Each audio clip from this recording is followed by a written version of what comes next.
Isso que eu estou falando não tem absolutamente nada a ver, vamos dizer, com a educação moral doméstica. O sujeito que ia para este ensinamento, ele já tinha educação moral doméstica básica, tá certo? Que é uma coisa que no Brasil também é deficiente.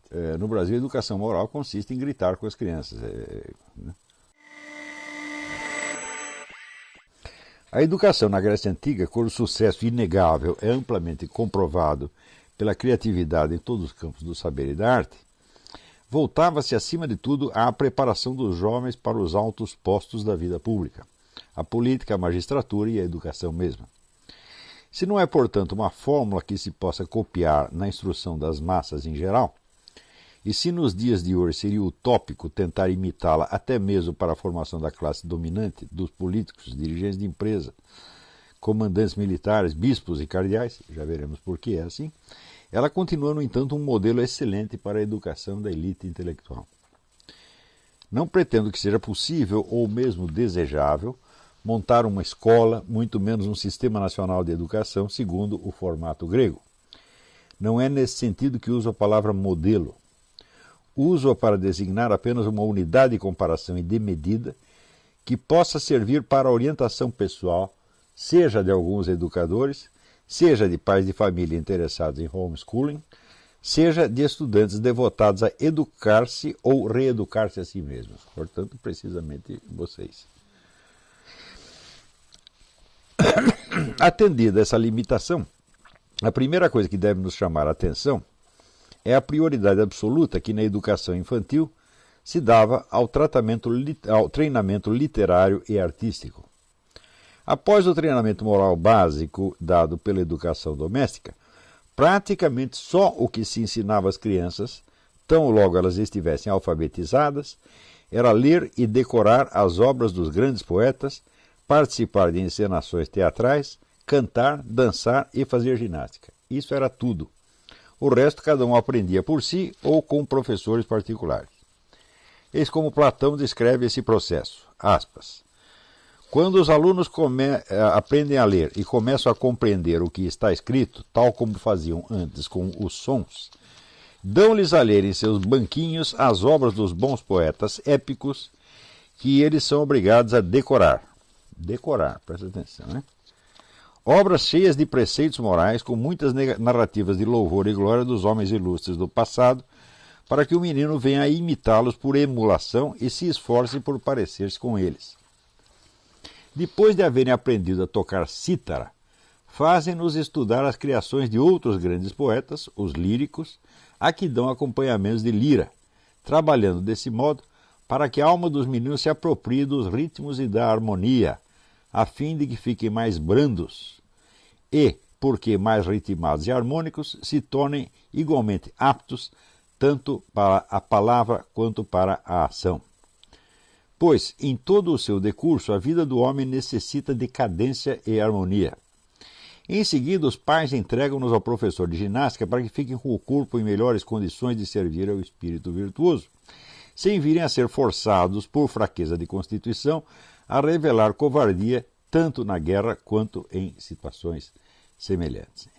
Então, você veja que este negócio de ler, decorar, cantar os poemas desde pequenininho, se destina a duas coisas. Primeiro, a dar, vamos dizer, uma galeria de tipos e modelos da vida humana. Quer dizer, os grandes heróis sábios do passado, tá certo? Cuja vida então vai se impregnando na mente dos meninos como modelos a ser imitados. Em segundo lugar, isso visa lhes dar o senso do ritmo e da harmonia. Isto aqui é uma coisa que, se não for aprendido na infância, depois você vai ter algum trabalho para adquirir isto. Porque não se trata, vamos dizer, de uma habilidade puramente intelectual, mas é de uma habilidade quase física. Que nós sabemos que quanto mais o tempo passa, mais é difícil você adquirir uma nova habilidade física.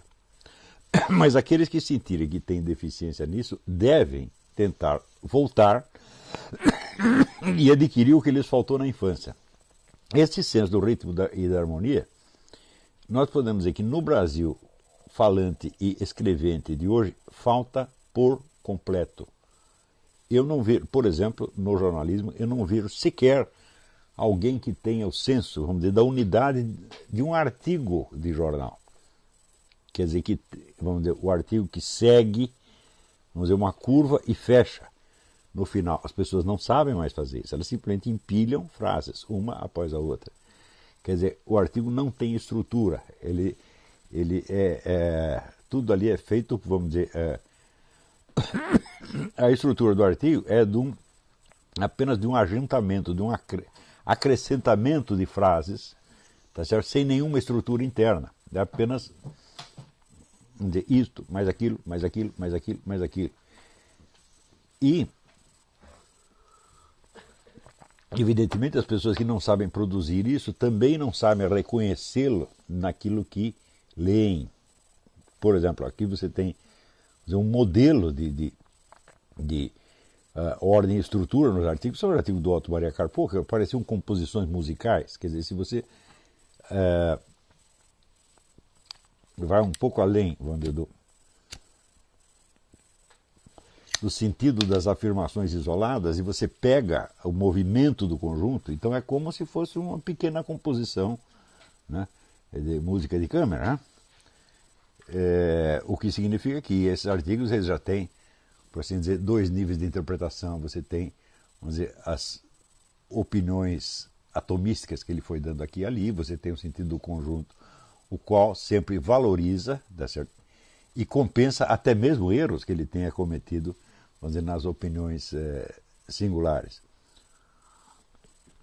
Isso quer dizer que a forma literária acrescenta algo ao conteúdo material do que foi dito. Ela valoriza e dá uma profundidade, de modo que quaisquer opiniões que tenham sido ali expressas, elas adquirem uma segunda camada de sentido mais profundo, porque a forma atenua e, como diria o Platão, abranda as opiniões singulares, né?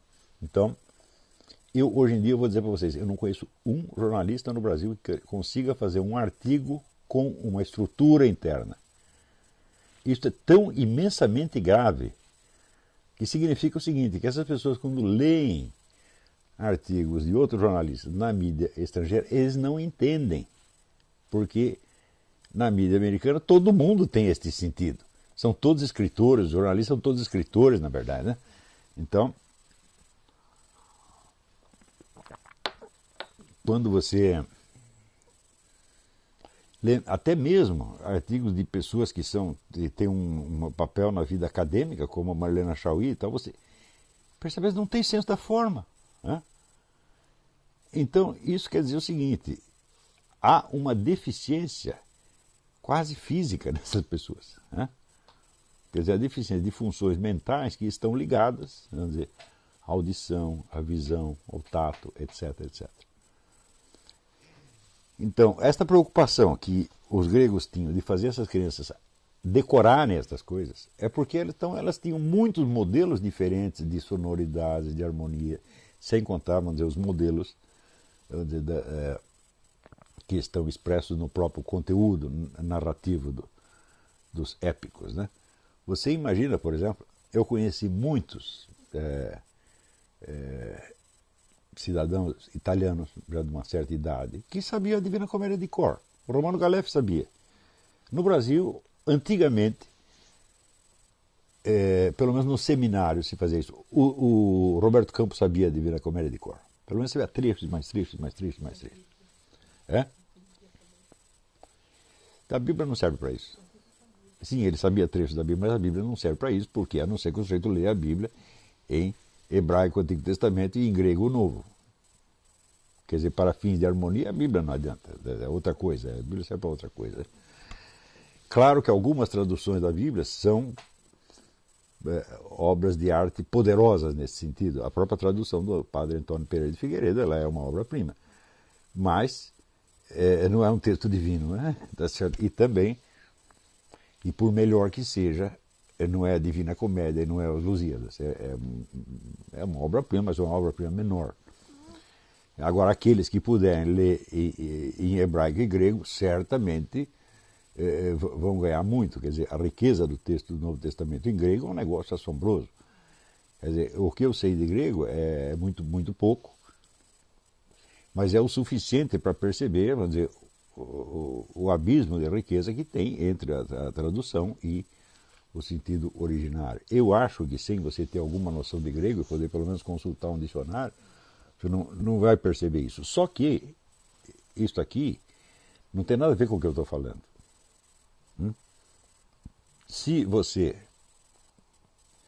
para ler uma coisa, você precisa de um dicionário, uma gramática, e um livro de filologia, etc., etc., então já é outro nível de ensino, outro nível de aprendizado, e não este nível básico que eu estou falando, que é quase físico. Tá certo? Portanto, aqueles que não tiveram este aprendizado, que o adquiram agora, mesmo que seja a duras penas. Estes sons e essas imagens vão impregnar vocês profundamente e vão criar canais de percepção para você. Você vai começar a perceber harmonias, associações de ideias, analogias, simbolismos, que antes você não percebia, que não existiam para você. E a finalidade da educação é exatamente esta. Espera aí, tem um anúncio aí agora, né? Esses anúncios são detestáveis, mas eu não sei como me livrar deles, porque a versão sem anúncio está muito cara. Então, ainda vamos dar uma solução para isso. O meio do bloco não adianta muito. Tem que esperar acabar o anúncio.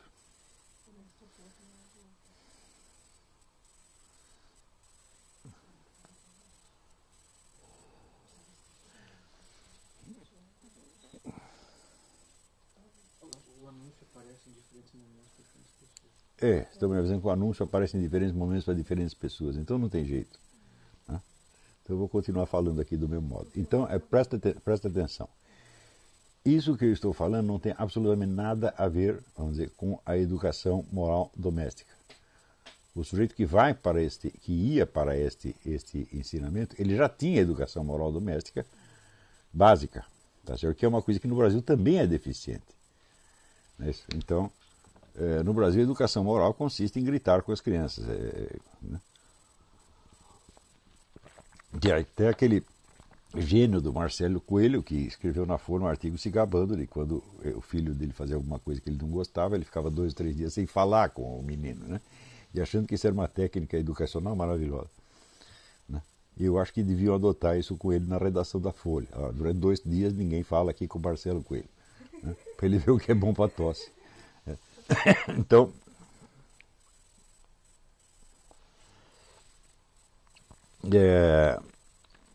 esta fase da educação é praticamente uma educação sensorial, né? E que vai fazer muita ponte entre som e significado. Vocês vejam então a importância que os gregos davam à educação literária era tanta que a educação era praticamente só literária e artística no começo. Isso durante muitos anos, 5, 6 anos. Né? Então, prosseguindo. Em seu livro densamente documentado, Ars libéraux et philosophie dans la pensée antique, a erudita germano-francesa Ilse Traut-Hadot é a mulher do Pierre Hadot, do qual nós lemos algum texto sobre a questão da sabedoria na filosofia grega, aulas atrás. Acrescenta, aspas, os jovens de famílias prósperas recebiam também, desta vez gratuitamente, quer dizer, quando terminava aquela primeira fase, uma educação complementar tomando parte num coro trágico ou lírico por ocasião das festas cultuais locais. Essas demonstrações eram, com frequência, primeiras representações de uma peça de teatro ou de uma poesia lírica de autor contemporâneo. Eram, portanto, a ocasião para os jovens de ser colocados em contato com todas as novas criações literárias do seu tempo e de aprendê-las de cor. Esta espécie de educação era tão importante que Platão, nas Leis, livro 2, se vê levado a identificar o homem culto, pepaidímenos, com aquele que participou de um coro com frequência suficiente, e canos que coreikota, e, ao contrário, o homem sem cultura com aquele que jamais fez parte de um coro, acoreitos. Isso quer dizer que depois de ter este aprendizado todo, da harmonia, do ritmo, das imagens, etc., eles aprendiam, vamos dizer, a coordenar as suas sensações umas com os outros, como se fosse uma orquestra. Então você imagina a capacidade de intercomunicação que essas pessoas adquiriam. Quer dizer, que uma conversa entre eles tinha uma dimensão de muito maior profundidade do que simplesmente apreender o sentido nominal das palavras. Eles sabiam captar entonação, intenções, gestos, ritmo, etc, etc, etc. Então, isso quer dizer que eles só passavam a um segundo aprendizado depois de ter desenvolvido estas qualidades, né? Não há exagero em dizer que os jovens gregos, muito antes de entrar na vida pública, já tinham uma cultura literária superior à da média dos nossos atuais professores de letras. Quer dizer, além de você ter toda esta, vamos dizer, formação sensorial e imaginativa para cada um, e além de você ter, vamos dizer, a integração, né, a aquisição da capacidade de intercomunicação, vamos dizer, num nível muito maior, vamos dizer, da superficialidade das meras palavras, você ainda tinha esta atualização. Quer dizer, os camaradas estavam lendo coisas, não era que tinham sido escritos séculos atrás, não, que tinham sido produzidos naquele momento mesmo. Então eles estavam sempre atualizados com a produção literária contemporânea. A preparação para a cidadania só começava depois de encerrada a etapa da educação escolar. Agora, você imagina, fala, preparação para a cidadania. Fala, bom, peraí. Você vai preparar para a cidadania pessoas que já aprenderam a coordenar as suas sensações e a sua emissão de sinais através da participação no coro. Veja que Platão considerava inculto o homem que não tivesse participado de um coro. Quando saem da escola, a cidade, por sua vez, os obriga a aprender as leis e a tomá-las como paradigmas de conduta, para que não se deixem levar pela fantasia e praticar alguma malfeitoria. Isso já era assim desde antes do advento dos sofistas, professores ambulantes que iam de cidade em cidade, ensinando a arte da oratória e dos debates públicos. Os sofistas introduziram essas matérias na educação de alunos, que já vinham não só com uma boa base literária e artística, mas com algum conhecimento das leis e princípios que regiam a vida social. Ou seja, nós podemos dizer que eles passavam de uma primeira etapa, onde o aprendizado ainda estava muito próximo da vida sensorial, fazendo a ponte entre o sensorial, o imaginativo e o comunicativo, tá certo? E somente aí entravam nas questões da cidade, da política, da vida social, né, e dos debates públicos. Né? Conhecimento do qual a sofística era apenas um complemento técnico mais avançado. Quer dizer, a sofística, então, fornecia àqueles jovens os instrumentos linguísticos, semânticos, etc., etc., para a participação ativa na vida política e nos debates públicos. Né?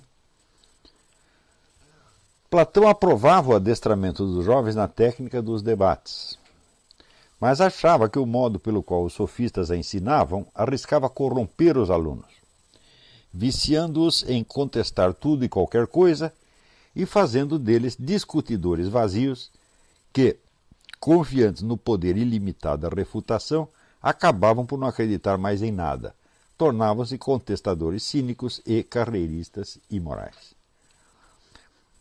Veja, se esse ensino sofístico podia ter esse efeito devastador em cima daqueles jovens que tinham recebido toda aquela formação, né? Você imagine o efeito que tem o convite aos debates, o convite à contestação, o convite à discussão, feito a garotos que não têm nada disso, que chegam lá nus e crus com uma educação doméstica grosseira, constituída de gritos e corrupção, e você vai dizer, então, você tem que se expressar, tem que debater, você tem que ter pensamento crítico, etc, etc. Você imagina o efeito devastador que isso tem, né? Quando você vê essa molecada que escreve pela internet, discutindo tudo e qualquer coisa, coisas que eles jamais vão entender, não é que eles não entendem no momento, eles não têm capacidade para entender nunca, tá certo? E, no entanto, discutindo com aquela arrogância, com aquela certeza, tá falando besteira uma atrás da outra, é isso que acontece.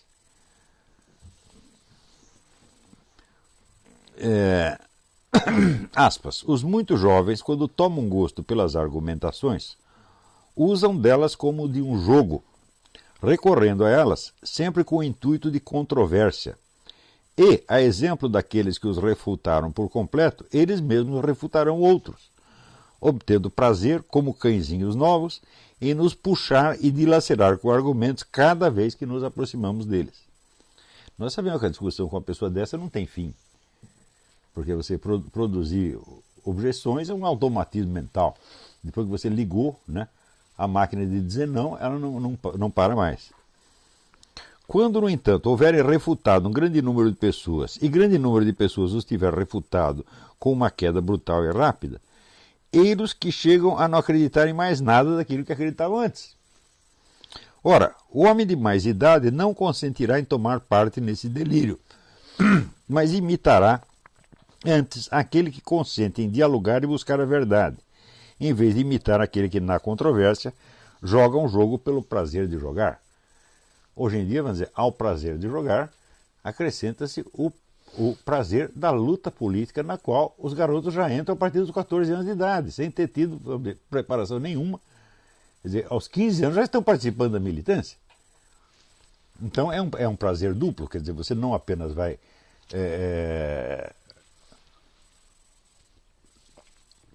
experimentar o gosto pela controvérsia, tá certo? Mas você vai acreditar que você está lutando por uma boa causa, que você está criando um mundo melhor, e em suma que você é uma pessoa maravilhosa, né? Isso quer dizer o seguinte: a educação de hoje no Brasil, a educação é corrupção da alma juvenil, da alma infantil juvenil desde o início.